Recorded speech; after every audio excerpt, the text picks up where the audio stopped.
Rio Ngumoha, a 16-year-old wonder kid, our potential Lamine Yamal.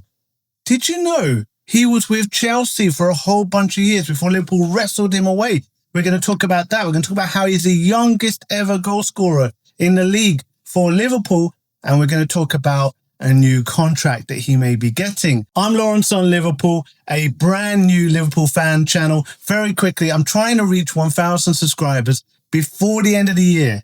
Help me get there. So the BBC have an article, How Liverpool Wrestled Ngumoha Away from Chelsea. And underneath the picture, it says Chelsea poached Ngumoha from Arsenal, but then lost him to Liverpool. From the age of 8 to 16, Rio Ngumoha was a Chelsea blue. So they poached Ngumoha from Arsenal at the age of 8 and trained him for 8 years. So a lot of the skills we're seeing in Ngumoha are thanks to the Chelsea Academy, the Chelsea trainers, Chelsea coaching.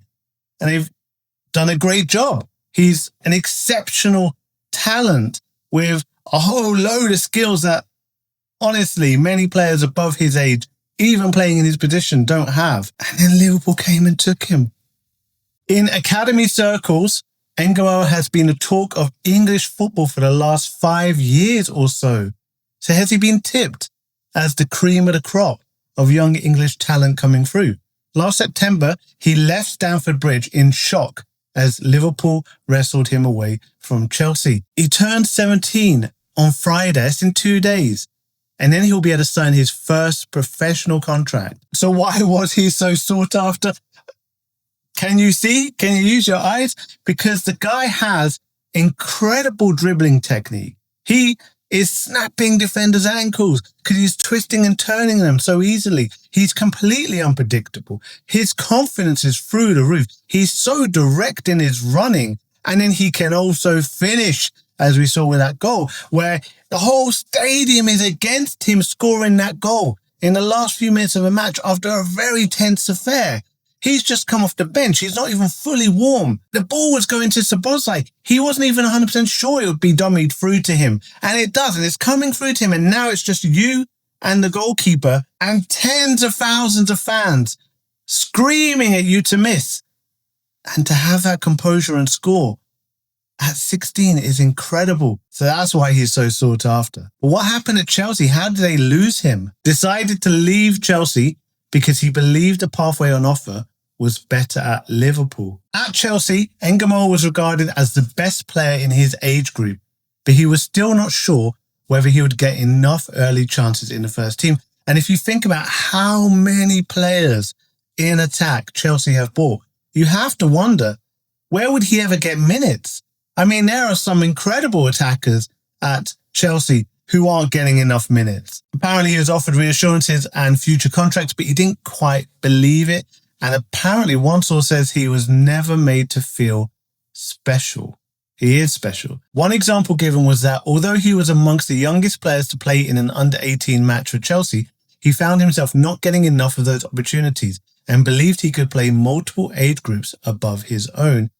He's proving he can in pre-season and in just his little cameo against Newcastle. He's absolutely proving he can play in the big time against the big boys. No doubt. This all did not go down well at Stamford Bridge, and Chelsea remain angry at losing Ngumoha. He just did not see a path from the academy into the first team anytime soon and didn't want to stick around and go out on loans and so on. And the Chelsea takeover aftermath did not help. This is talking about Todd Boehly and Clear Lake Capital. When they took over Chelsea, they started buying a ton of players. They sold a ton of players. That instability does not feed a young player and his parents with confidence. You don't like uncertainty. No one likes uncertainty going into any kind of long-term relationship. And player has to particularly feel like if they play well, they've got a route into the first team. Otherwise, what's the point? And how can you feel special in a team like that when players are seen as commodities to trade, buy and sell with willy-nilly? For Liverpool, especially with Diaz on his way out, there's really only Cody Gakpo standing in Ngumoha's way. An injury to Cody Gakpo, and you'd see Ngumoha's minutes ramp up significantly. But even now, he can come on and replace Gakpo for the last 10 minutes of matches in the Premier League. And I'd like to see that happen regularly. Like every single week, let's give him 10, 20 minutes and see him develop much faster. How good can Ngumoha become? Well, one coach says his footwork and first touch were outstanding from an early age. But what sets him apart is his ability to execute those skills at speed. It's incredibly rare. He can beat players with ease. He is very technical. If he stays in the same pathway, he can reach any level he wants. I'm telling you, the potential there is for him to become a Lamine Yamal. Can see it a mile off. I'm not saying he will, and all sorts of factors play into this. But he's got the potential there for sure. And another coach said, I don't say it lightly, he's one of the best academy talents I have come across. What makes him stand out is his 1v1 ability on the ball. He can break lines, drive at players, beat players on either side, and provide the end product. And we've seen that already in pre-season and in the match against Newcastle. We've seen it already. I told his brother, I expect to see him on the Ballon d'Or list one day. I believe he can do that. I believe he can do that too. I remember we went to a tournament in France and all the biggest academies were there, like Juve, Ajax, Anderlecht, and we went out in the group stage. But Rio won player of the tournament. How can a player who leaves the tournament in the group stage win player of the tournament? How many games have you had? 3 or 4? It usually goes to the winner who wins the tournament. He stood out that much that he was the outlier, not just in England, but across Europe. He's a top talent, good mentality, and the potential to go all the way. I'm so excited about this kid. I am so excited. I've not been this excited about a player coming through at Liverpool since Michael Owen. Rio Ngumoha becomes Liverpool's youngest ever goal scorer. He made history on Monday by becoming Liverpool's youngest ever goal scorer, aged 16 years and 361 days. He's set to sign a new long-term contract with Liverpool, and he could do so as early as next week. Players are only eligible for a professional contract after they turn 17. The maximum length for a 17-year-old on a first professional contract is 3 years, meaning Ngumoha is likely to sign with the club until 2028, taking him to his 20th year.